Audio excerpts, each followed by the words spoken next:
RPSC को लेकर जिस तरह से विवाद हुआ सर, आरपीएससी को भंग करने के लिए आपने कहा था, किरोड़ी मीणा जी भी कह रहे हैं, आप भी कह रहे हो। ये जो लोग बातें करते हैं, कानून की जो बहाने देकर बात करते हैं, पुनर्गठन करने में किसी को क्या आपत्ति है? जब संस्था इतनी खोखली हो चुकी है, उसकी विश्वसनीयता पर इतने सवाल उठ चुके हैं, लोग जेलों में जा रहे हैं, रिश्वत लेते पकड़े जा रहे हैं, तो जब आम व्यक्ति की विश्वास उस संस्था में नहीं है तो संस्था से आप क्या उम्मीद करेंगे? और नए सिरे से अगर उनकी नियुक्तियों के अंदर जो पारदर्शिता वाले मापदंड होने चाहिए वो क्यों नहीं हो सकते हैं? और दोबारा से शुरुआत करके इसका पुनर्गठन क्यों नहीं किया जा सकता? अगर अच्छा शक्ति है, कोई करना चाहे तो कर सकता है, और नहीं करना है तो आप बहाने 100 दे सकते हैं, कानूनी अड़चन है, संवैधानिक अड़चन है, फलाना है, ढिमकाना है, लेकिन कोई करना चाहे, क्योंकि नौजवानों के भविष्य से खिलवाड़ करने का अधिकार किसी को नहीं है, किसी दल को, किसी पार्टी को, किसी नेता को। और जो नियुक्ति के मापदंड होते हैं उसको स्पष्ट किया जाना चाहिए और ऐसे बनाए जाएं ताकि भविष्य में इस प्रकार की संभावना खत्म हो जाए। तो आरपीएससी की विश्वसनीयता खत्म हो चुकी है, उसको जीवित करना बहुत ज़रूरी है, क्योंकि नौजवानों का भविष्य जो है उस पर टिका हुआ है। और रोज़गार के मुद्दे पर भाजपा बैकफुट पर ही है, और रोज़गार आप घोषणा कर रहे हैं कि हमने 4 लाख नौकरियों का संकल्प लिया है। संकल्प क्या होता है, घोषणा क्या होती हैं? आप जो हम लोग नौकरियाँ दे गए थे उनके पत्र जारी कर दीजिए। तो इस प्रकार नौजवानों को भी लगता है भाजपा के जो चालें हैं वो समझ में आ रही हैं। भजनलाल शर्मा विदेश यात्रा पर है, कांग्रेस सवाल भी खड़े कर रही है कि कोर्ट की तरफ से एक था कि विदेश जाएं तो आप पूछ के जाएं या कोर्ट को बता के जाएं। ये कानूनी मामला है, इसमें और कोई देखा, लेकिन मैं तो इतना जानता हूँ कि जो प्रदेश है वो प्राथमिकता होनी चाहिए, और यहाँ का जो निर्वाचित सरकार, कोई भी सरकार हो, वो जनता के वोट से चुनकर आती है।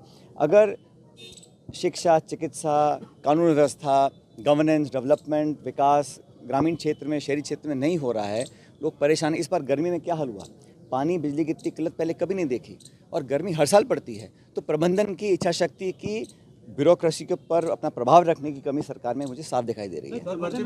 जिस तरह से बयान आया जिलों को लेकर एक अंतर्विरोध बीजेपी में पैदा हुआ, आप किस तरह से मैंने पहले ही कहा ना, वो अलग अलग बातें अलग अलग लोग बोल रहे हैं, किसी को सच हकीकत पता ही नहीं है। कभी कोई नेता क्या बोलता है, कभी पलट जाते हैं, फिर विड्रॉ कर लेते हैं, तो असमंजस बना हुआ है पूरे सरकार। बंगाल में जो हालात हो रहे हैं, ममता सरकार को दबाने का प्रयास किया, ये लोग कहते हैं। देखिए, ऐसा है, किसी भी दुष्कर्म को हम सबको कठोर शब्दों में उसकी निंदा करनी पड़ेगी, और करते हैं हम लोग। किसी सरकार हो, कोई शासन प्रशासन हो, लेकिन बच्चियों के साथ बलात्कार हो रहा है और जिस बर्बरता से किया गया उसको कौन सही मान सकता है? मैं तो कहता हूँ उस पर उचित कार्रवाई होनी चाहिए। सुप्रीम कोर्ट ने उस पर संज्ञान लिया है, सीबीआई जांच कर रही है, राज्य सरकार भी कर रही है, मिलकर उसका समाधान हो, ताकि भविष्य में इस प्रकार की घटनाएं अगर होती रहेंगी तो सभ्य समाज के लिए बहुत ही खतरे की घंटी है, और ऐसा होना नहीं चाहिए किसी भी देश प्रदेश में, कहीं पर भी नहीं होना चाहिए। सर, ऑडियो टेपिंग मामले में राज्य सरकार ने सुप्रीम कोर्ट में अर्जी देते हुए केस वापस लिया है सर, जांच को लेकर क्या कुछ कहेंगे सर आप? तो सरकार बताए कि उन्होंने क्यों किया, किस लिए किया है। Hi, I am Varun. Trending video creation is my passion, and I have an experience of 15 plus years in this. Nowadays, I have observed that videos in natural background, like in gardens, restaurants or cafeterias, in conference room or hotel lobbies, etc., are getting more engagements and clicks. I myself created few and they worked so well.